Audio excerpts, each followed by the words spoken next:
जय श्री महाकाल। कई साधकों ने यह पूछा है कि पूजा करते समय हम जब पूजाएं साधनाएं करते हैं तो गलत विचार आने लगता है, संभोग के दृश्य दिखाई लगने लगते हैं, आने लगते हैं और बुरे बुरे ख्याल आने लगते हैं, ध्यान हमारा भटक जाता है। तो इन सब से कैसे बचें? गंदे सपने भी आने लगते हैं, इन सब से कैसे बचें?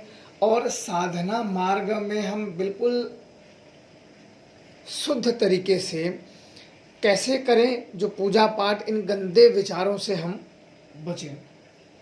तो इन सब चीज़ों से बचने के लिए आप लोग ध्यानपूर्वक यह बात सुने, जिससे अगर इस पे अमल करते हो तो अवश्य आप इन चीज़ों से निकल जाते हो।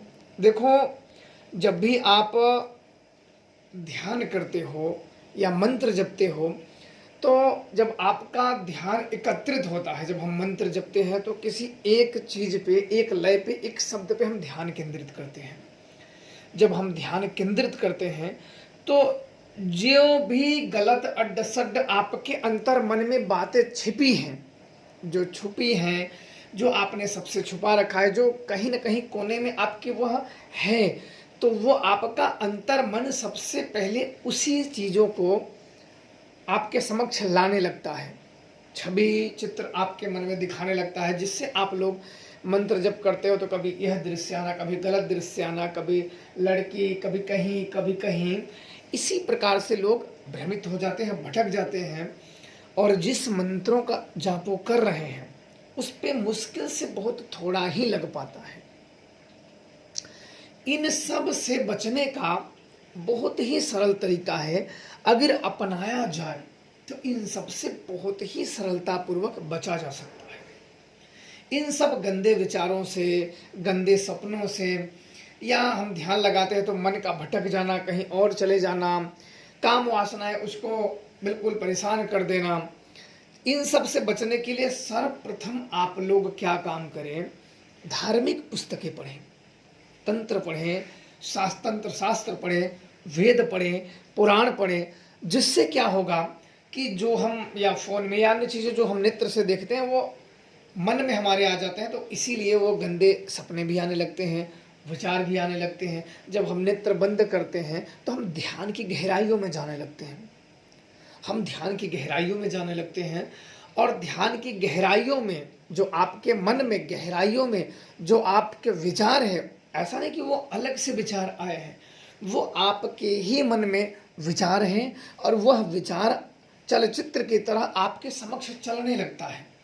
जब वह विचार चलचित्र की तरह आपके समक्ष चलने लगता है तो साधना में, पूजा में, जप में, ध्यान में एकाग्र बाधा पड़ने लगती है, एकाग्रता में बाधाएं उत्पन्न करने लगती हैं और आपका मन भटक जाता है, आप साधनाएं नहीं कर पाते हैं, आप ध्यान केंद्रित करके मंत्रों का जाप नहीं कर पाते हो। तो इन सब का है कि जो बुरे विचार हैं, जो गलत विचार हैं, वो आपके भीतर ही विद्यमान है, उसे बाहर से नहीं हटाया जा सकता है, उसको भीतर से ही हटाया जा सकता है। भीतर से कैसे?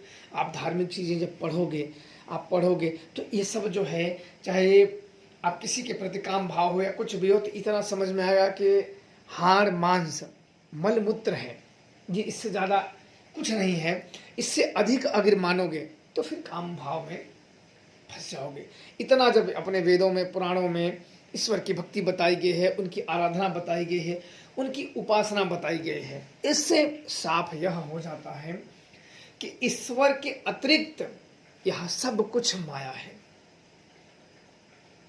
जो हम देख रहे हैं, जो हम सुन रहे हैं, जो हम करने का प्रयास कर रहे हैं, ईश्वर के अतिरिक्त माया है।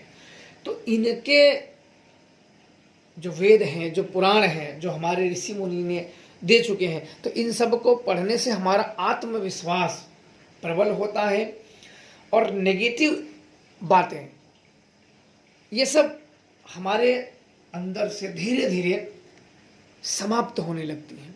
और जब नेगेटिव बातें धीरे धीरे समाप्त होने लगेंगी, धर्म शास्त्र पुराण पढ़ के ज्ञान का उदय होने लगेगा, तो आपके अंदर जो कमियां हैं जो गलत विचार हैं, जो कमियां हैं, जो गंदे सपने आते हैं, उससे आप धीरे धीरे छुटकारा पाने लगते हो।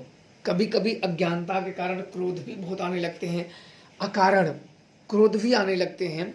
तो इन सब का जब श्रवण आप लोग करोगे, जब इन सब का आप लोग श्रवण करोगे, तो इन सब आदतों से आप लोग धीरे धीरे धीरे धीरे इनसे दूर होते चले जाओगे, और एक दिन आप स्वयं ही देखोगे कि इनसे आप बड़े ही सरलता पूर्वक निजात पा गए हो, और आपके अब ध्यान में, साधना में कोई भी बाधाएं नहीं आ रही हैं।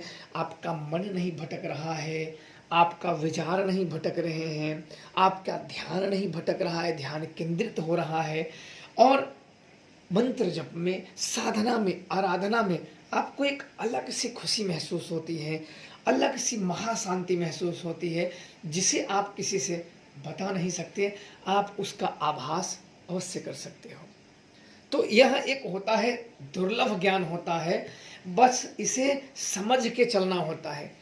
एक बार में ना तो गलत विचार आपने ग्रहण किया है, और ना तो एक बार में आपके अंदर से गलत विचार भाग जाएंगे। इस बात का आप लोग विशेष तौर पे ध्यान रखना। निरंतर लगे रहोगे तो इन चीज़ों से दूर हो जाओगे।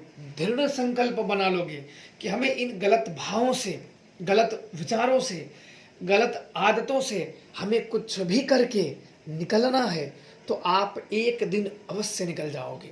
संकल्प की शक्ति, संकल्प की शक्ति हमें हमसे वो सब करवा सकती है जो असंभव से भी असंभव कार्य है। यहाँ असंभव कुछ नहीं है, बस संकल्प शक्ति मजबूत हो। जिस दिन आप सबकी संकल्प शक्ति मजबूत हो गई, उस दिन सफलता चरण दासी हो जाएगी। जिस काम में हाथ डालोगे, जो करने का प्रयास करोगे, उसमें अवश्य सफलता मिलेगी। उसमें कोई भी संशय नहीं रखना चाहिए। संशय तो उस व्यक्ति के मन में होते हैं जिसके मन में अधीरता हो, अविश्वास हो, अवज्ञा हो, भरोसा न हो, उसके अंदर, उसके मन में संशय निवास करते हैं। तो इसलिए सदैव ईश्वर पे विश्वास करना सीखो, और ईश्वर पे भरोसा, संपूर्ण भरोसा ईश्वर का इस भव सागर से पार लगा देता है। अन्यथा आपके मन में गलत विचारों के कुचक्रों में फंस के आप ऐसे भंवर जाल में फंस जाएंगे जिससे निकल पाना बहुत मुश्किल होता है। तो आप लोगों को समझ में आ गया होगा। खुश रहें, प्रसन्न रहें। जय श्री महाकाल।